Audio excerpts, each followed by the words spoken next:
Teknologi Pertanian. Beliau mengajar di Departemen Teknik Pertanian dan Biosistem mulai 2010 sampai sekarang. Nah, beliau mengambil gelar sarjana, masternya ini di Fakultas Teknologi Pertanian UGM. Selanjutnya menyelesaikan gelar doktor ini sampai dengan 2017 ya, jadi beliau baru pulang beberapa tahun ini dari University of Ghent, Belgia. Ini university yang memang penelitian coklatnya itu sangat unggul di dunia. Ya.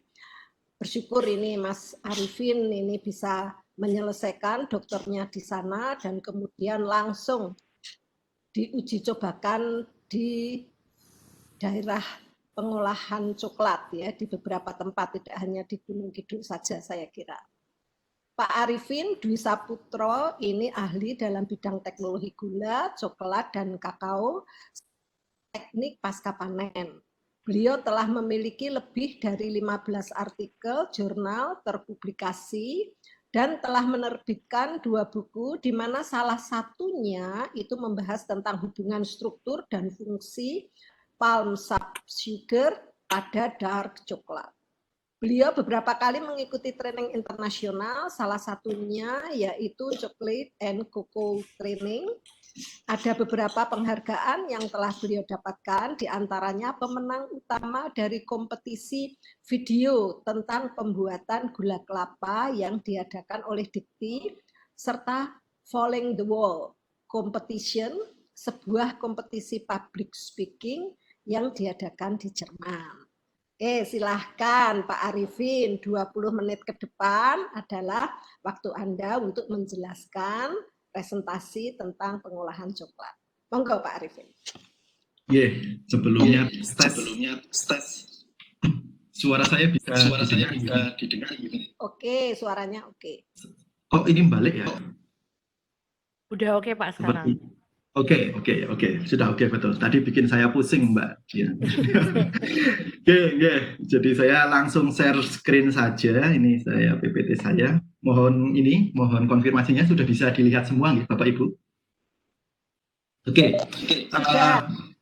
Matur suwun Bu Trise, Mbak Dina atas waktunya. Jadi pada pagi hari ini saya cukup berterima kasih juga karena diberi kesempatan lah istilahnya seperti itu untuk bisa berpartisipasi di acaranya Bu Trise yang saya lihat itu setiap minggu itu peminatnya pasti sangat banyak itu nih. Tidak banyak webinar series yang pesertanya itu selalu ya kalau saya kemarin dengar dari Bu Trise bahwa pendaftar yang untuk acara ini aja sudah hampir 450 ya Bu Trise ya. Jadi dari sini saya lihat bahwa acara yang diorganize oleh Bu Trise, saya sebut aja PSPG lah seperti itu, bekerja sama dengan yang lain itu selalu luar biasa. Jadi saya ketika datang ke sini nih, saya tadi datang ke sini secara virtual itu saya cukup antusias juga gitu seperti itu.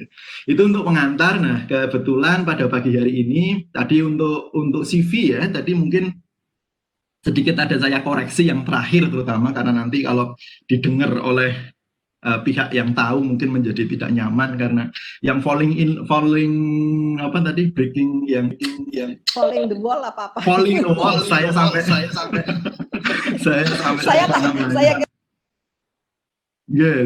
lupa namanya. Nah itu tadi saya tidak juara ya. Tapi kebetulan saya seleksi sampai UI. Waktu itu yang saya lakukan. Mohon Mbak Dina ini sekarang sudah tidak. Tadi masih feedback tadi suaranya. Oke, jadi pagi hari ini saya mencoba untuk mendeliver atau menyampaikan berbagi cerita, mungkin nanti juga diskusi terkait dengan jadi jika kita bicara tentang mungkin tadi Bu Titi kemudian Bu Marwati sudah cerita tentang sesuatu yang sifatnya keamanan pangan di proses yang cukup hulu yaitu di fermentasi kemudian di pengeringan. Nah, saya sedikit lebih lanjut lagi ke proses yang lebih hilir. Nah, apa yang dilakukan oleh Bu Wati kemudian Bu Titi itu jelas sangat penting ya, karena proses pembuatan coklat, kemudian nanti ketika kita bicara parameter kualitas yang kalau saya define, saya bagi sendiri itu setidaknya ada 8. Jadi jika kita bicara coklat itu tidak hanya rasa enak dan enak banget gitu ya, tapi kita bisa lah justifikasi dari 8 kriteria. Nah tadi salah satu yang disampaikan oleh Bu Titik dan Bu Marwati yaitu biji, itu biji atau bahan baku lah. Jadi bagaimana menyediakan bahan baku berkualitas tinggi itu adalah salah satu faktornya. Nah di sini tapi tidak hanya cukup di situ, karena kalau biji bagus kemudian processing itu cara prosesnya termasuk nanti mesin-mesinnya itu juga kurang bagus, kurang optimal, itu juga hasilnya tidak akan maksimal. Nah selain itu juga ada satu lagi yaitu terkait formulasi. Nah ini formulasi nanti itu hubungannya dengan kalau mungkin bahasa keseharian kita, bahasa sederhananya kita bisa bicara resep lah seperti itu. Resepnya keliru, lemaknya terlalu banyak, kadar airnya terlalu tinggi, misalnya yang akan dibahas nanti oleh Bu Tias itu terkait dengan probiotik, kita salah kapan memasukkan probiotik, nanti coklatnya bubar, probiotiknya mati, kemudian kualitas coklatnya menjadi tidak karu-karuan. Nah ini nanti seperti ini itu akan saya coba kupas lah. Jadi di sini lebih peran processingnya, kemudian nanti formulasi itu seperti apa dalam waktu yang sangat singkat kalau boleh saya bilang karena hanya 20 menit. Tapi saya coba untuk membuat itu menjadi concise sehingga padat, singkat tapi tetap semoga bisa dipahami. Nah ini sebentar. Nah ini sebagai pengantar, ya Bapak Ibu semua sudah tahu ya bahwa coklat itu adalah salah satu produk konfeksioneri yang paling populer di dunia.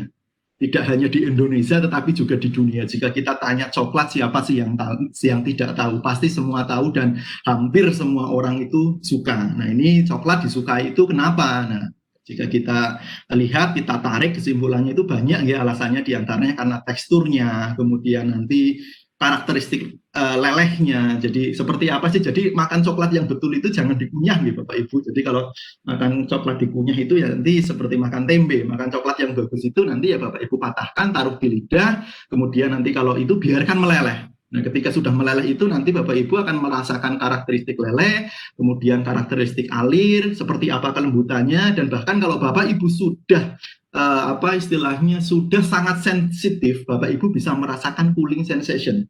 Jadi ada semacam efek pendinginan yang ditimbulkan oleh coklat, yaitu lebih karena ketika coklat meleleh, coklat itu kan menyerap panas dari lidah kita. Nah, kita di sekeliling lidah itu akan terasa lebih dingin. Sebetulnya di situ saja kuncinya. Kemudian yang terakhir adalah rasa dan aroma atau flavor. Nah, ini yang terakhir ini yang selama ini jika kita bicara kualitas coklat, ini adalah 2 parameter yang selalu yang hanya ditonjolkan. Padahal coklat itu banyak sekali parameternya. Jika kita bicara standar dunia, ya, bukan standar Indonesia, ya, parameter coklat nanti ada 8 saya sebutkan. Nah itu harusnya, idealnya itu ya kita berkiblatnya ke situ. Jangan hanya berkiblat ke apa yang sudah ada di Indonesia selama ini. Kenapa? Karena sampai saat ini kita sudah tahu misalnya 2015 MEA, Masyarakat Ekonomi ASEAN itu sudah dibuka. Jadi persaingan internasional, pemasaran dan sebagainya, termasuk standar-standar kualitasnya itu sudah semakin menginternasional. Nah itu jika kita selalu melihat ke dalam, tidak outward looking lah, tidak melihat keluar, ya nanti ya yang beli hanya orang-orang kita, kedepannya cepat atau lambat kita akan tertinggal. Nah itu kita harus melihatnya ke standar yang lebih internasional. Ini contoh produk berbasis coklat, berbasis kakao, mohon maaf, ini turunannya banyak sekali ya. Ini yang paling populer di Indonesia, salah satunya adalah minuman coklat atau drinking coklat. Itu kenapa ya? Wajar ya, bisa dimaklumi karena Indonesia itu negara tropis, orang cenderung lebih senang minum daripada makan coklat atau daripada makan. Apalagi cuaca panas diberi es, itu wah enak sekali. Nah itu seperti itu minuman coklat. Ini yang paling kiri, ini minuman coklat biasa. Jadi ini dari bubuk kakao. Nah yang di sebelah kanan ini di Indonesia belum populer. Ini paling populer di Filipina. Ini adalah tablea. Tablea itu sebetulnya adalah kakao masa. Kakao masa itu sebetulnya biji kakao yang digrinder kemudian dicetak membentuk blok. Nah ini fat kontennya masih tinggi, itu ya sama dengan fat konten biji kakao sekitar 50-an lah, 53, 54. Jadi Bapak Ibu bisa bayangkan jika minum tablea Jika belum terbiasa itu seperti minum minyak, tapi di Filipina ini menjadi jenis minuman yang sangat populer. Nah, ini nge-freeze. Berikutnya juga ada pralin. Pralin itu adalah ini tipikal coklatnya Belgia, ada shell gitu ya, coklat shell yang nanti di dalamnya diberi isian, nanti isiannya bisa water based filling atau isian yang basisnya air, misalnya selai buah, kemudian jelly, agar-agar. Jarang sih agar-agar, tapi yang semua basisnya air, kemudian ada fat based filling, itu ada selai kacang, kemudian ada krim, ada ganache, dan sebagainya. Nah, ini membuat coklat ini, jika kita bicara kualitas, ini tantangannya sangat tinggi sekali, apalagi jika ini dijual di Indonesia. Terutama terkait dengan migrasi air dari isian, atau juga migrasi lemak dari isian, yang mana lemaknya itu bisa jadi tidak kompatibel dengan lemak yang ada di shell-nya, atau ada di cangkang dari cangkang yang terbuat dari coklat untuk pralin ini. Kemudian berikutnya ada yang populer juga, yang saya yakin Bapak Ibu semua itu sudah pernah makan, itu kita sebut biskuit enrobing coklat. Jadi itu bahasa singkatnya itu adalah coklat yang disalut dengan biskuit yang disalut dengan coklat. Nah, ini di sini tadi terkait dengan parameter kualitas coklat ini juga sangat penting sekali. Kenapa? Karena parameter satu yang saya sebut di situ adalah sifat alir. Jika Bapak Ibu katakanlah pebisnis biskuit yang disalut dengan coklat, kalau Bapak Ibu nanti sifat alir tidak diperhatikan, nanti Bapak Ibu akan rugi banyak. Kenapa? Karena coklat yang nempel di biskuit yang Bapak Ibu buat itu akan tebal. Kalau semakin tebal, maka otomatis nanti katakanlah dari sekian kilo coklat yang Bapak Ibu punya itu hanya bisa untuk melapisi sekian buah biskuit. Nah, keinginan kita pasti tentu saja semakin keinginan kita atau penjual ketika membuat seperti ini tentu saja ya inginnya agar pokoknya dari 1 kilo itu sebanyak-banyaknya yang bisa disalut. Nah, itu tadi kenapa saya selalu bicara kita harus selalu memperhatikan parameter kualitas. Panning coklat juga sama, hanya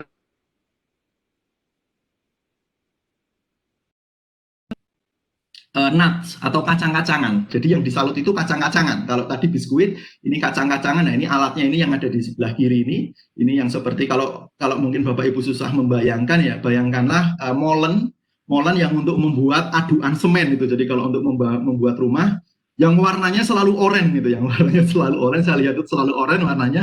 Nah, itu mirip seperti itu, hanya nanti di dalamnya ada masukkan nuts, kemudian nanti dimasukkan semprotkan coklatnya, dan nanti lama-lama menjadi seperti, jika di Indonesia produk yang paling populer mungkin dari Mars ya, itu M&M's mereknya. Kemudian berikutnya ada juga coklat spread itu selai coklat lah, sudah seperti itu.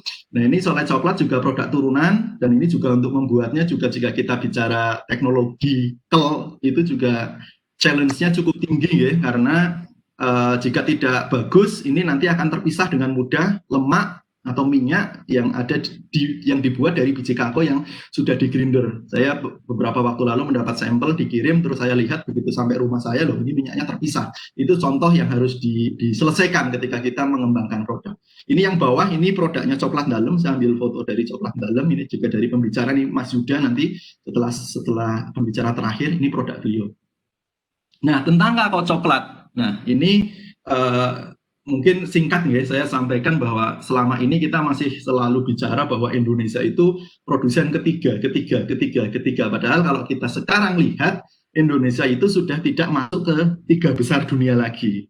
Jadi Indonesia itu sudah turun produksinya. Jadi ini kalau berdasarkan FAO, saya kurang tahu, tapi saya menganggap data terupdate itu ya dari ICCO atau International Cocoa Organization, karena ICCO itu kan betul-betul in charge di mengurusi kakao lah. Kalau FAO kan yang diurus banyak sekali, berbagai jenis pangan diurus.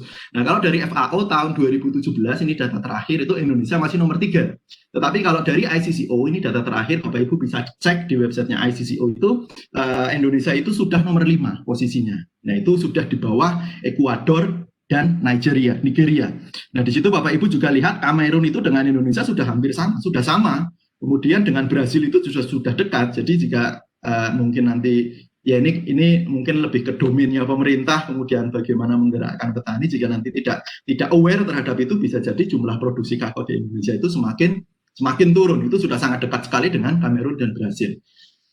Nah, berikutnya ini saya memang sengaja cepat ya untuk menghemat waktu. Jadi terkait dengan permasalahan sektor kakao, jika kita bicara ini tadi pagi ada satu grup yang saya ikuti, ada beberapa, tapi salah satunya tadi pagi sudah diskusi masalah, kemarin diskusi masalah harga. Nah, ketika masalah harga ya saya sendiri sudah tidak bisa berkata banyak. Kenapa? Karena ya harga itu bukan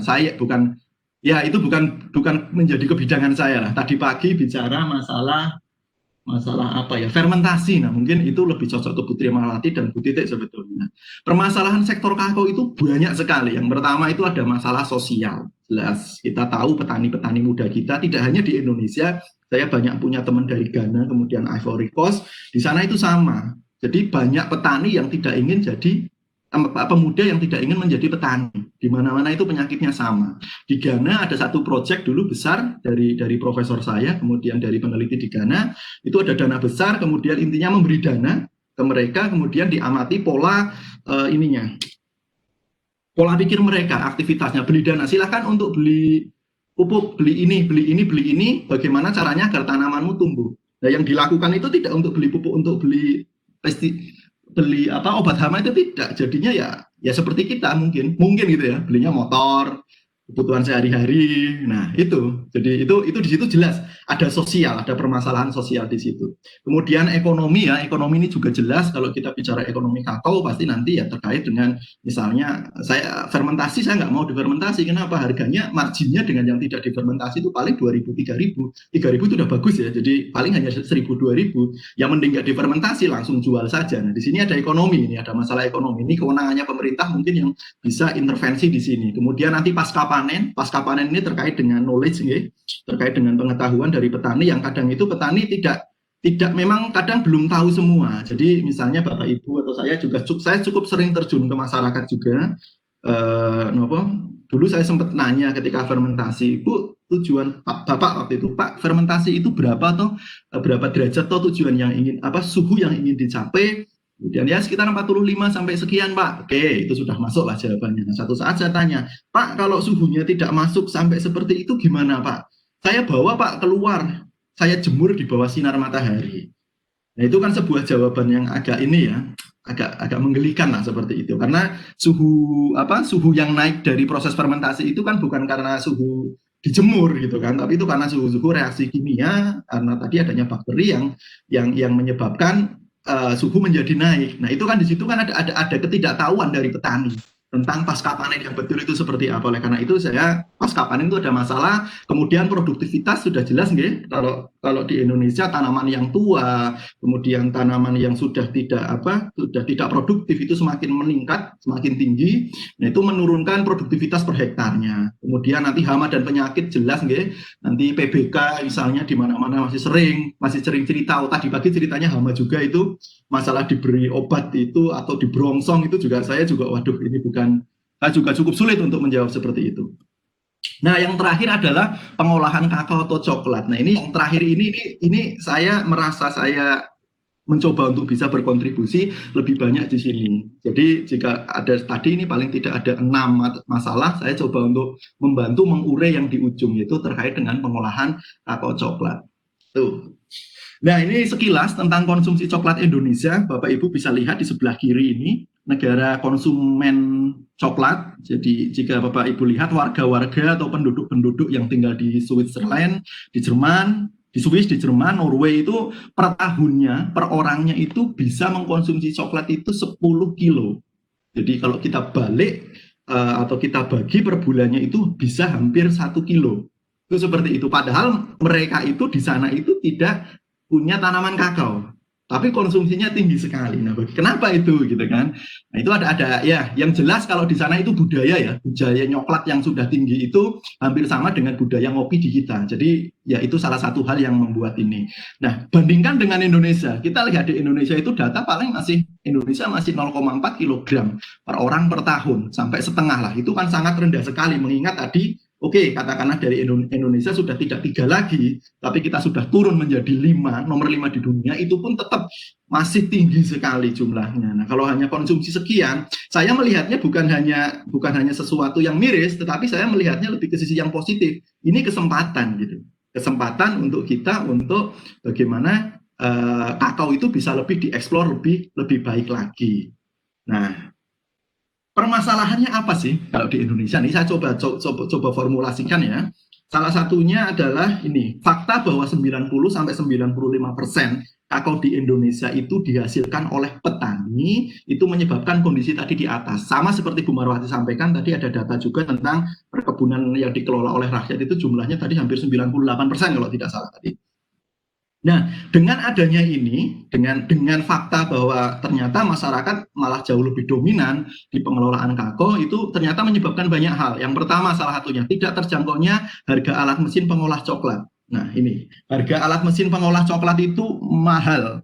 Dan saya boleh bilang pakai sekali. Untuk yang terstandar misalnya, untuk yang bisa yang penting jadi coklat lah. Yang penting jadi coklat aja, itu kita juga bicara yang skala UMKM itu kadang bisa sampai ya puluhan sampai ratusan juta. Nah, kalau kita mau standarnya lebih dinaikkan lagi ke kualitas terstandar internasional, itu kita untuk standar UMKM harganya itu sudah bisa ya 1,5 sampai 2,5 M. Nah, itu kan modalnya besar sekali. Oleh karena itu menyebabkan ya petani juga tidak bisa memproduksi, kemudian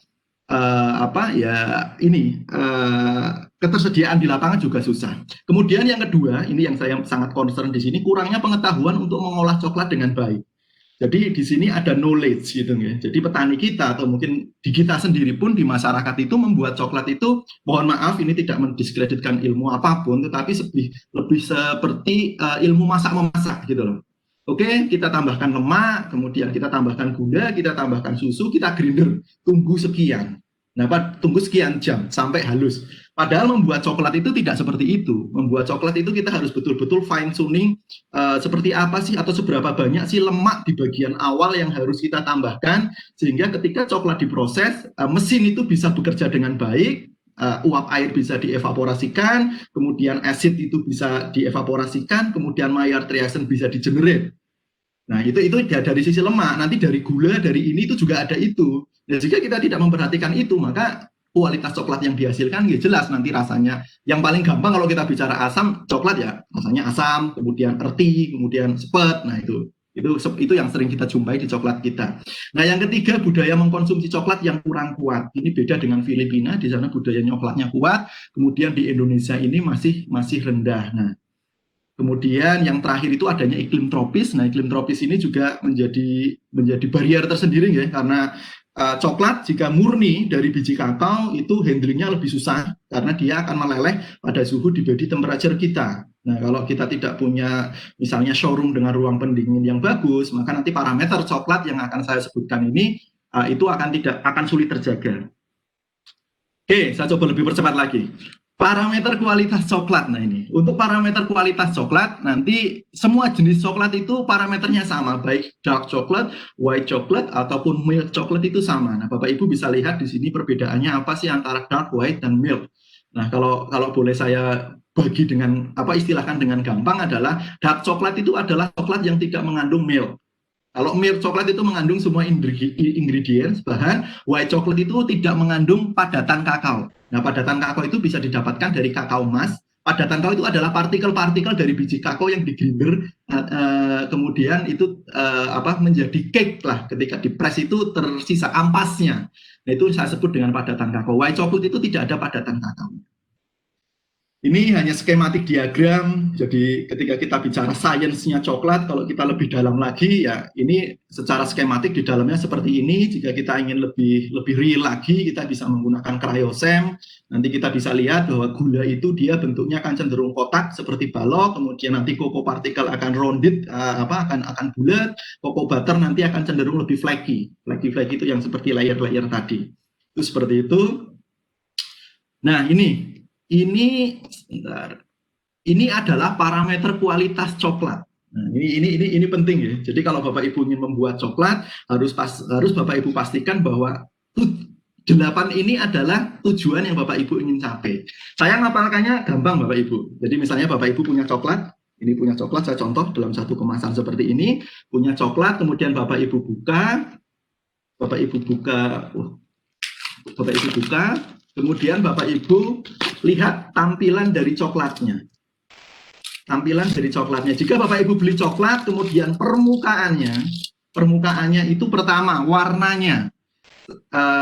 saya tidak akan bilang dark coklat yang warnanya gelap itu lebih baik daripada dark coklat yang warnanya terang. Saya tidak akan bilang seperti itu. Kenapa? Karena warna dari dark coklat itu sangat dipengaruhi oleh fat content misalnya, kemudian oleh bahan bakunya. Jadi kadang lebih gelap itu bukan berarti dia lebih kualitas tinggi. Saya tidak akan menjustifikasi seperti itu. Tapi kalau kita bicara warna, kita bicara masalah keseragaman permukaan.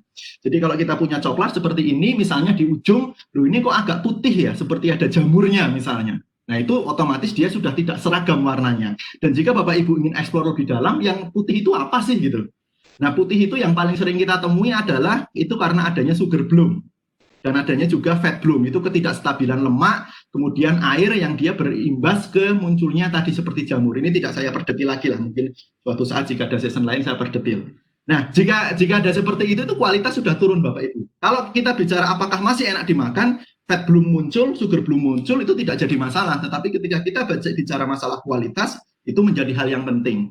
Kemudian glossiness, coklat ketika dibuka kemudian sudah tidak mengkilap, kemudian doff, dan doff-nya itu malah kadang ada suka ketempelan dari bungkus, nempel gitu ya, itu artinya coklat juga sudah tidak dianggap kualitasnya bagus. Itu yang pertama. Kemudian yang kedua, bayangkan Bapak Ibu punya coklat, jadi ketika kita bicara parameter kualitas coklat, kita itu, ya kalau kita bicara kualitas, kita idealnya jangan hanya bercerita atau bicara masalah flavor. Flavor itu terdiri dari aroma dan rasa. Nah ini yang selama ini di Indonesia sering hanya jadi parameter kualitas coklat kan rasa kan gitu. Saya kasih coklat ke Bu Trise misalnya, nanti gimana Bu rasanya? Wah enak sama enak banget.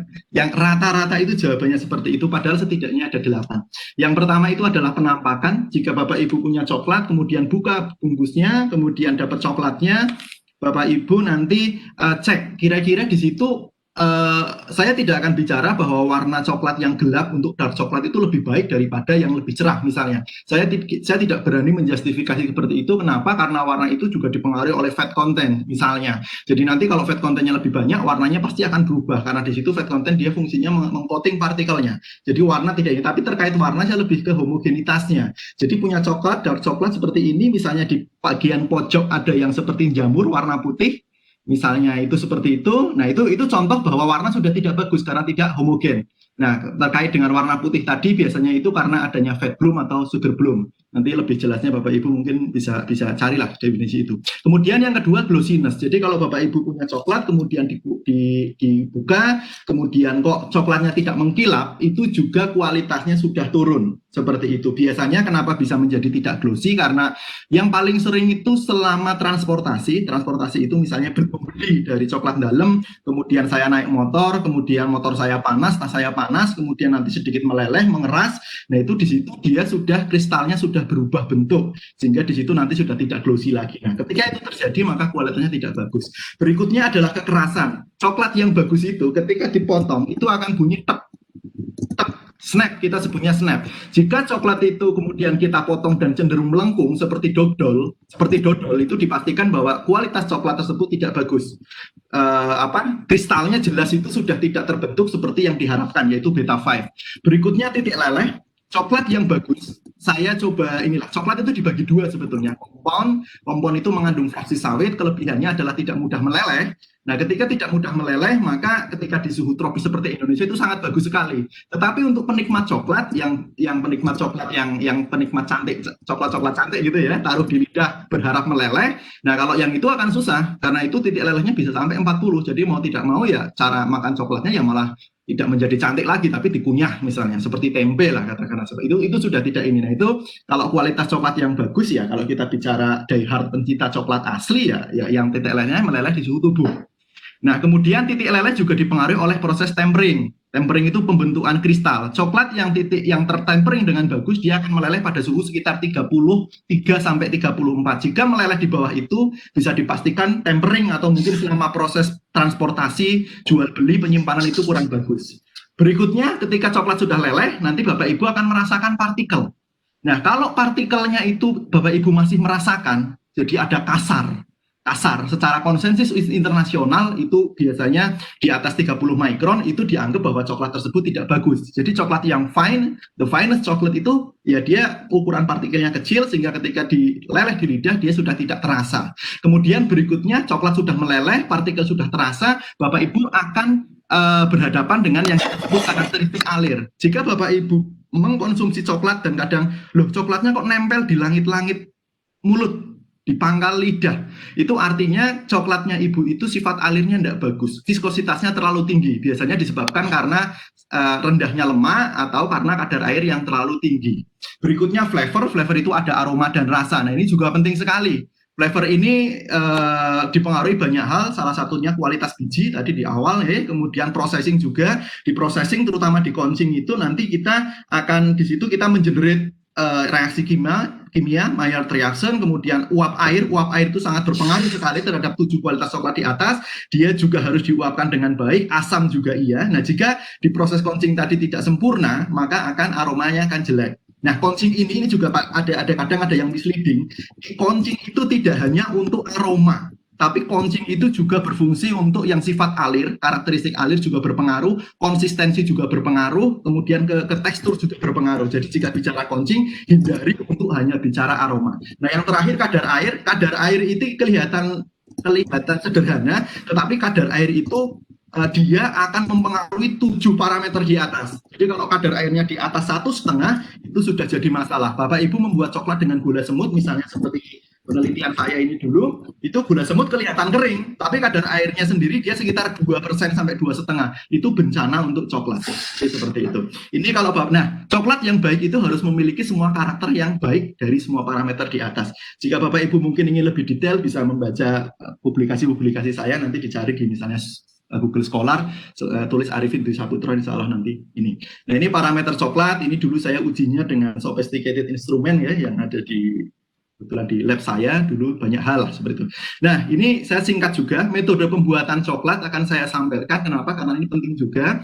Nah secara konvensional itu ya pokoknya ya dari zaman dulu atau yang mana sampai sekarang, kalau boleh saya bilang konvensional adalah metode terbaik.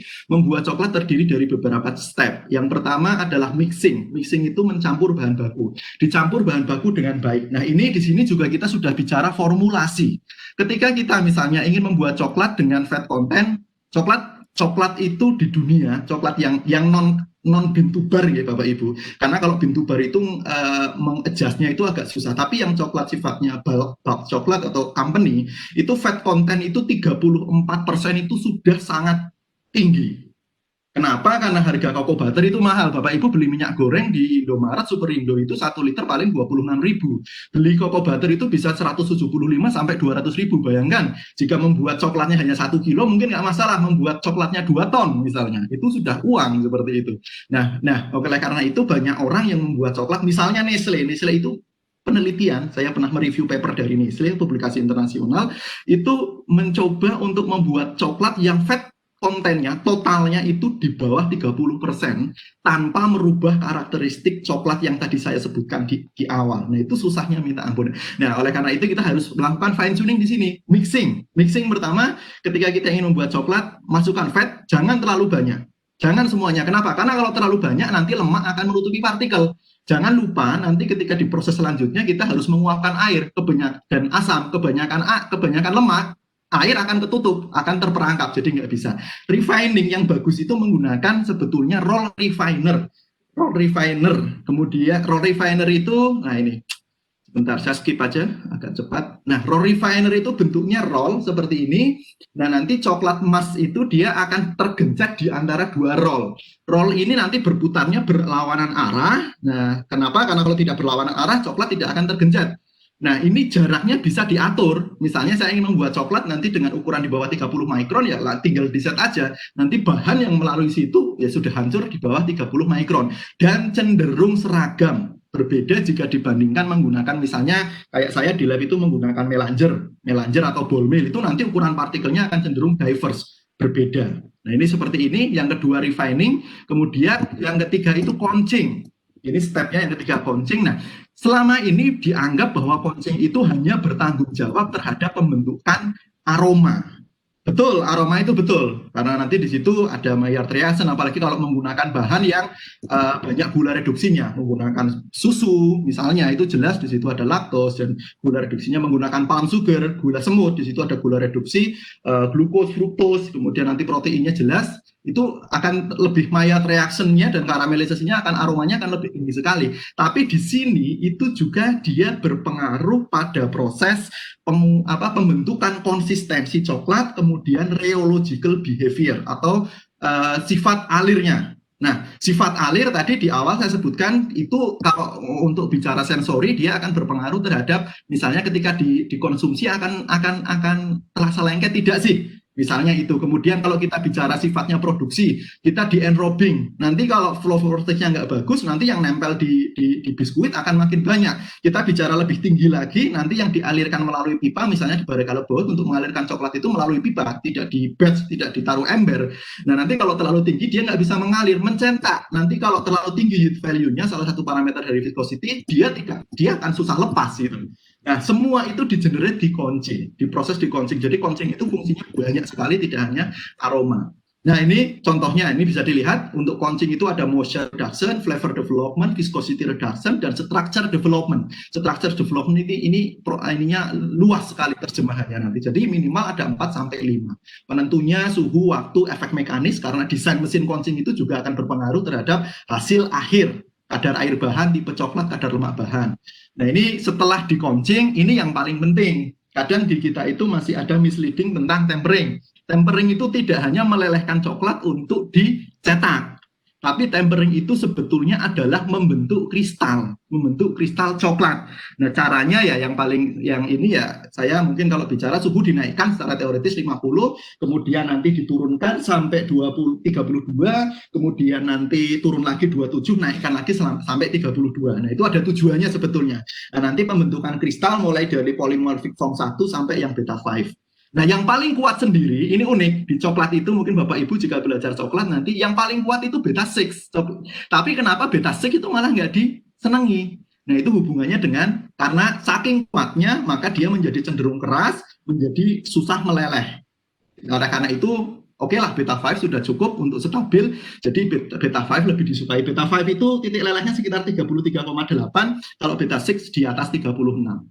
Nah, tadi itu terkait dengan metode itu yang konvensional seperti itu. Nah, ini yang berikutnya adalah alternatif. Alternatif itu banyak caranya. Ada penggunaan melanger misalnya. Melanger itu banyak dipakai di kita. Saya pakai di lab. Kemudian ada juga yang menggunakan ball mill untuk menggrinding, untuk menggrinder. Nah, kelemahan dari ini adalah alat ini itu memfungsikan 3 proses sekaligus, mixing, refining, dan counching di alat yang seperti ini. Dan alat-alat seperti ini membutuhkan fat content yang tinggi selama prosesnya. Paling tidak ini seperti ini bisa sampai 40% kadang, 40-an lebih. Padahal tadi bahkan kalau untuk industri besar mereka mencoba untuk menurunkan di bawah 30 untuk kualitas yang bagus. Nah, ini seperti ini masih 40-an. Nah, ini menjadi drawbacks. Nah, dulu yang saya coba tambahkan adalah ada pre-perlakuan, saya gunakan pompa vakum, dan it works ya, itu cukup bekerja, aroma lebih bagus, dan air itu banyak yang terserap. Jadi sebelum dimasukkan ke ball mill, saya mix dulu di satu alat namanya Stefan Mixer waktu itu, saya tambahin pompa vakum. Nah, itu jadi ternyata minus 1 bar itu sudah banyak menguapkan. Nah, ini yang metode alternatif. Jadi 3 proses tadi, proses dari awal kan mixing, refining, counching, harusnya alatnya sendiri-sendiri, sini jadikan satu. Ya, tadi kualitasnya masih belum begitu bagus, tetapi jika kita bicara masalah bin to bar, masalah petani, masalah harga, nah saya rasa ini bolehlah jadi sebuah metode yang diterapkan di kita. Tadi terakhir setelah buat ini tetap sama ya, di tempering kemudian nanti dicetak. Nah, formulasi ini slide terakhir saya, jadi saya singkat saja. Jika kita punya cocoa butter itu fungsinya apa? Cocoa butter itu dia akan mempengaruhi melting behavior, akan titik leleh, mempengaruhi viskositas, mempengaruhi tadi yang saya snap, kemudian mempengaruhi glossiness. Kemudian kita bicara kakao emas atau kakao likur, dia itu akan mempengaruhi apa? Color, warna misalnya. Kemudian ada rasa, karena dia banyak mengandung cocoa particle. Ada bitter, pahit, kemudian ada acidity seperti apa, kemudian nanti aroma, ada kopi, kakao, dan sebagainya, fruity, flowery. Gula itu selama ini dianggap fungsinya hanya sebagai pemanis, tapi jangan salah. Gula itu dia juga sifatnya bulky. Jadi kalau di coklat, misalnya, coklat itu tidak mungkin gula itu ditinggalkan gitu ya. Mungkinlah nanti misalnya jadi 100% dark coklat, tapi ya mungkin untuk secara umum itu ya menjadi seperti kakao masa dan tidak disukai orang. Orang mencoba untuk mereplace sugar, mengganti sugar, gula sukrosa itu dengan misalnya pemanis yang lebih sehat, misalnya sebut saja inulin, itu akan susah. Kenapa? Karena gula itu dia juga berperan sebagai backbone. Gula itu bulky, kemudian masanya banyak, ruah. Bayangkan dengan ditambah inulin atau stevia yang hanya secrit, hanya seujung sendok, bagaimana dia bisa mengganti peran yang seperti tulang tadi. Misalnya kalau bikin bangunan itu seperti pasir. Bayangkan bikin bangunan, pasirnya diambil, akan seperti apa adonannya kan itu. Jadi dia perannya tinggi. Milk powder, ada rasa, aroma, dan sebagainya. Emulsifier jelas, kemudian vanilin itu ke aroma dan taste. Nah, ini dari fungsinya. Tetapi sebetulnya kalau kita bicara masalah formulasi, timing, kapan memasukkan ingredient ini juga harus betul-betul kita perhatikan, karena kalau tidak nanti kualitas coklatnya menjadi tidak seperti yang kita harapkan. Misalnya kita bicara yang lain lah, kita ini ada freeze dried probiotik, itu juga harus kita pikir betul kapan menambahkannya. Kalau ditambahkannya di proses pouching, bakterinya mati semua. Oleh karena itu Mas Yuda itu menambahkannya sebagaimana mungkin sebisa mungkin itu ditambahkan as late as possible. Jadi semakin ke belakang, semakin hampir mendekati proses itu selesai untuk menjaga availability atau probiotik agar biasa tetap hidup seperti itu.